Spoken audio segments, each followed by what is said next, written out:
At this moment, I want to show this on your screen. Iran publicly executed 3 people in a public hanging, all of whom were arrested during the regime's brutal crackdown on protesters a few months ago. Take a look at this post coming from the New York Post. One of them was the 19-year-old wrestling champion, Soleim Hamad, who was reportedly tortured to confess to the crime of waging war against God. The Islamic Republic of Iran ignored the warning from the U.S. State Department not to proceed with the executions, a warning that President Trump had also issued in recent months. Reports coming from Iran indicate that the 3 were killed in a public hanging. Now I want to bring in Jonathan Rui, a member of JINSA, to talk much more about all of this. Jonathan, thank you very much for taking the time to join us and help us analyze the case. Thank you. Thank you for having me. It's good to be back. And first of all, I wanted to start by asking you about the message that it seems Iran is trying to send by carrying out these public executions in places where many people can watch. Cheer. Yes, I mean, certainly this horrible news is unfortunately even more horrible because it's not surprising. This is something the Iranian regime did in times of peace.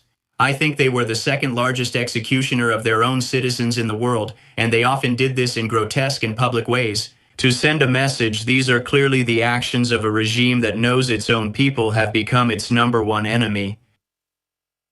And I also think that this incident in particular is emblematic of the regime's larger message, which is that in this war, we will win by persevering, by being more violent than we have ever been before. This can be seen in these executions and in the regime's replacement of high-ranking officials killed in airstrikes by the US, the UAE, and Israel since the beginning of the war. From the supreme leader to mid-level officials, everyone is replaced by people who are certainly less competent or respected in the Iranian system. But that's not the goal. The goal is to show that the Iranian regime is doubling down on resistance. We will not give in, and we will make this war longer and more painful than our enemies can endure. We also know that several months ago, when the protests were growing and we saw thousands of people crowding the streets, there were talks about these executions, and President Trump said that he spoke with officials there and that these executions would not happen. But now, with this information coming to light, what will President Trump's response be? Do you think he will respond? So, yes, I think that, we're in a slightly different context now, considering that the war is already underway. I think President Trump at this moment has many priorities to focus on. The #1 priority is to try to open the Strait of Hormuz and reduce Iran's military capabilities to threaten international shipping.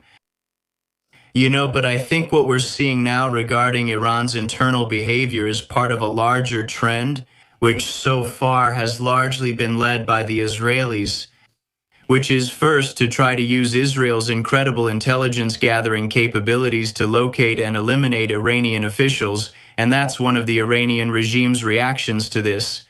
But also, to use these executions as a way to send a signal to the Iranian people that we, the United States and Israel, support their efforts to end this regime, like Trump and Netanyahu said right at the beginning. The U.S. and Israeli operations are aimed at eroding and degrading Iran's military capabilities used both to destabilize the region and to repress their own people. And as these are eliminated more and more, then the Iranian people, we hope that you, as Trump said, will take back your government.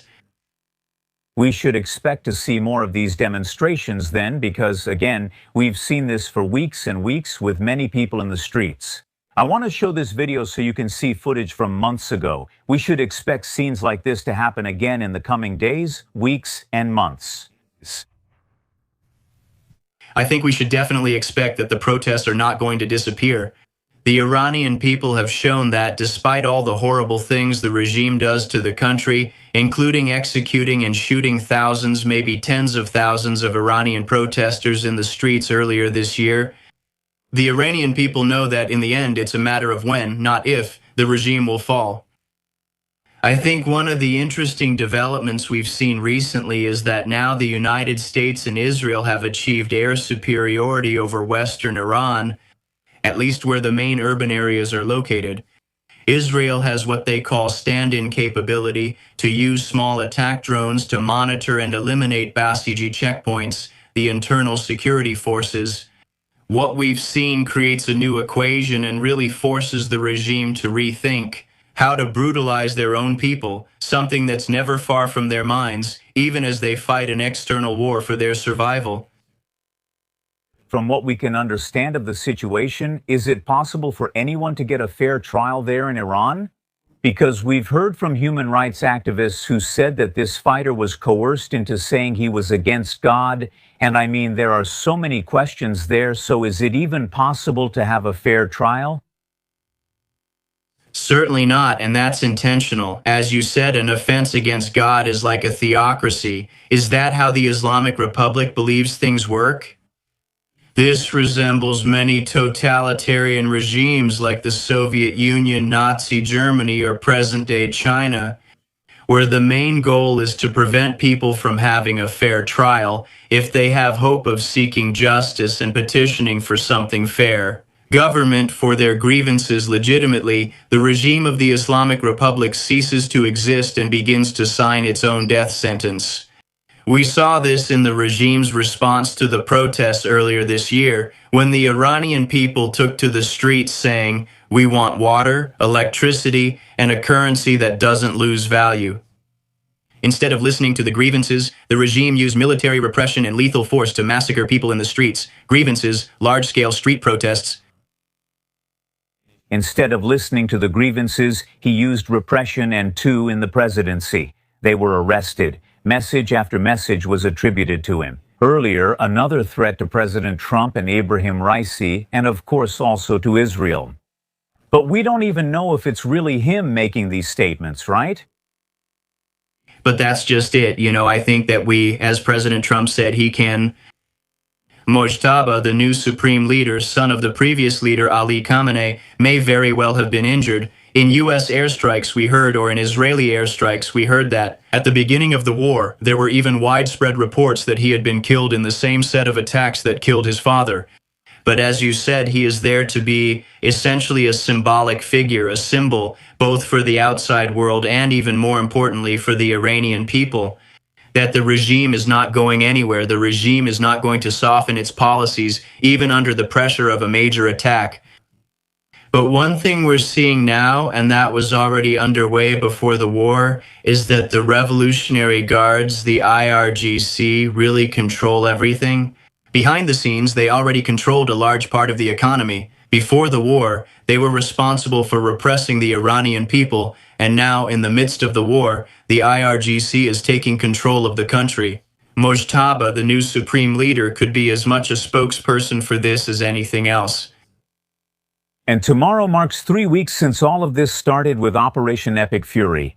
So what exactly are you going to be watching over the next hours and days? So I think this has probably been said a lot already, but the operations are approaching a turning point. I don't think they've reached the culmination point yet. There is still much more for the United States and Israel to do.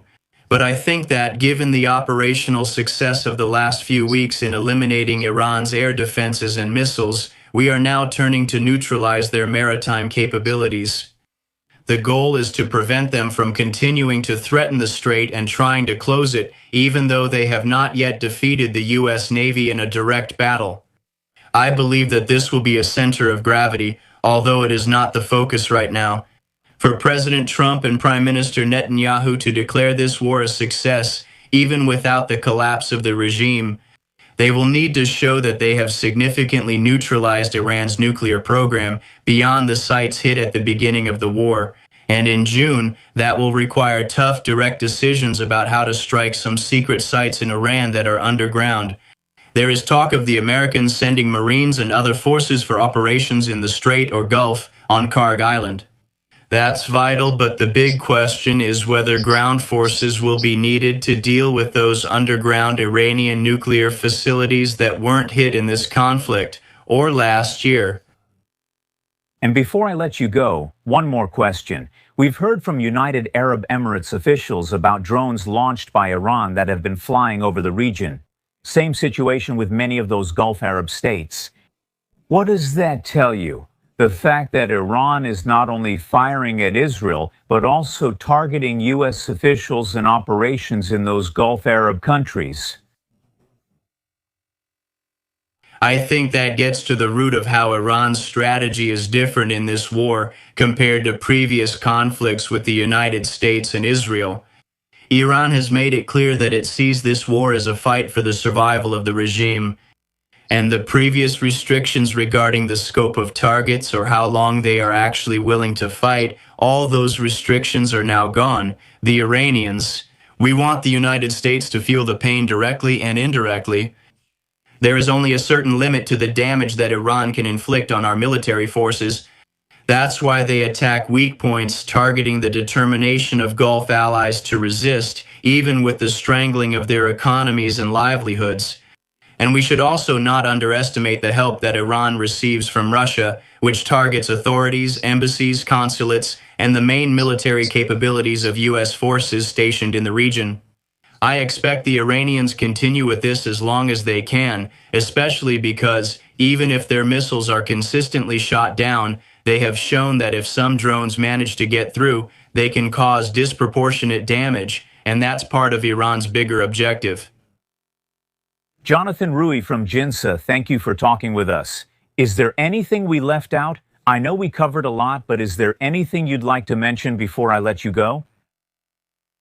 I would say that an issue that is becoming more and more of a dispute as this war continues, it's whether the United States will need its global partners and allies to help in various ways in this fight. Obviously, we have seen tensions in recent days between the United States and some allies in Europe and Asia, regardless of disagreements about how the war started.